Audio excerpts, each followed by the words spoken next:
Mes très chers amis, Shabbat Shalom Mevorach, on est Parashat Mishpatim 5783, Medaber Israël Chaviv Mera Anana. Le premier pasuk appelle une explication qui dit Ve'ele hamishpatim asher tasim lifnehem. Voici les jugements que tu mettras devant eux. Cette injonction naturellement s'adresse à Moshe Rabbeinu, qui va leur apprendre à ce moment-là tout ce qui est droit civil. On n'est plus dans des relations ben Adam de l'homme avec Dieu, mais dans les relations de l'homme avec l'homme. La vie de tous les jours doit être réglée, les conflits, les différends doivent être réglés, et donc la Torah va nous apprendre comment les régler. Mais le Molifnehem devant eux est un peu étonnant. Parmi les très nombreux sens que l'on donne, dont celui de Rashi qui dit que le travail de Moshe Rabbeinu doit être un travail mâché qui permette de comprendre immédiatement ce que l'on doit faire comme jugement, l'ifnehem, donc comme une table qui est servie et dont on a disposition immédiate, pas des jugements compliqués.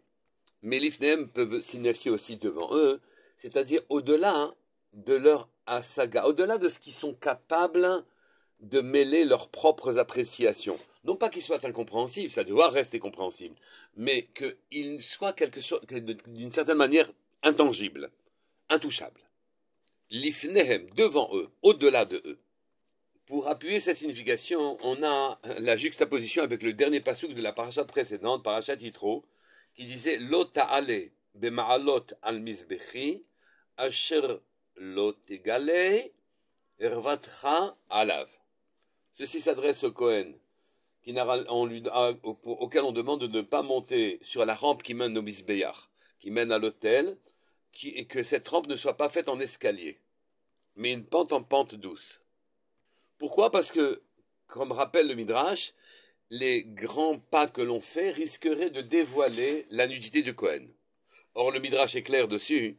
Il dit, mais le Kohen a un caleçon de lin, donc il ne va pas dévoiler sa nudité, même s'il faisait des grands pas. Donc, ceci a une signification différente. Ne fais pas des grands pas prétentieux, comme te permettre un escalier où tu montes une marche de marche. Ne t'appuie pas sur tes forces personnelles.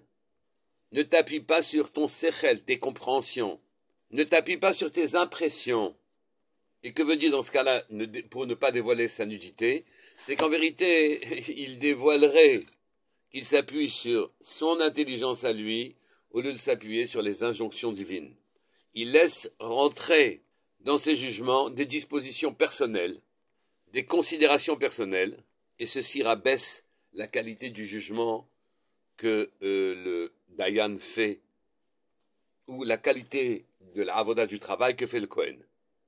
Par les mots Ve'ele hamishpatim, on doit comprendre que tout ce que l'on fait, tout ce que l'on pense, tout ce que l'on a comme impression, tout ce que l'on a comme envie, doit passer par le filtre d'un jugement pour savoir si c'est ce que Akadosh Baruch Hu souhaite, désire, ou bien si c'est simplement une impression qui nous vient d'ailleurs. Effectivement, il y a dans les cieux la lutte entre les forces du bien et les forces et le contraire.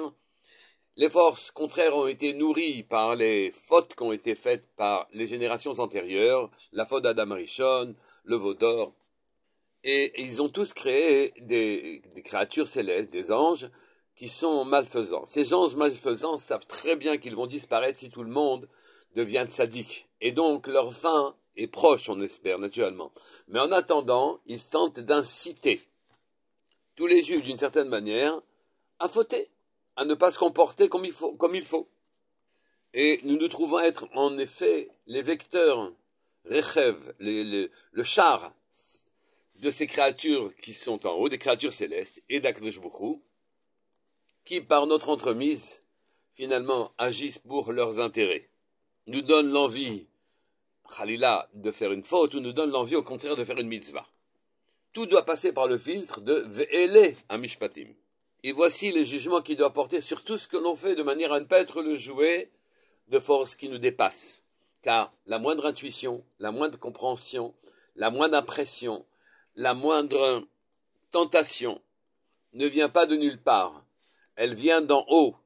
Elle vient contribuer à la guerre féroce que se livre le bien contre le mal. On doit nourrir pour chaque chose que l'on fait ou que l'on pense, une attention précise pour savoir si, après ce filtre de ce jugement, on va aller dans ce sens ou non. Ceci nous permet d'expliquer un autre passouk de la paracha. Ki tir'eh chamot son'acha, robetz tachat masa'o, vechadalta me'azov lo, azov ta'azov imo. Lorsque tu vois l'âne de ton haïsseur, ployant sous sa charge, et que tu as hésité à l'aider, aide-le à redresser la charge en quelque sorte, imo avec lui. Le sens littéral est évident, on doit aider son chaver, on doit aider son ami qui a une lourde charge à réajuster la charge de son âne. Mais son écha ne veut pas dire que je le haïs. Bien que je le haïsse, je dois l'aider. C'est pas vrai. Son écha, c'est pas snuacha. C'est pas quelqu'un que l'on haït nous-mêmes. Non, c'est quelqu'un qui nous est à nous. Son écha, c'est de ton haïsseur. Aide-le à réajuster sa charge. On doit citer ici le Baal Shem Tov au travers des écrits du Degel Machane Ephraim,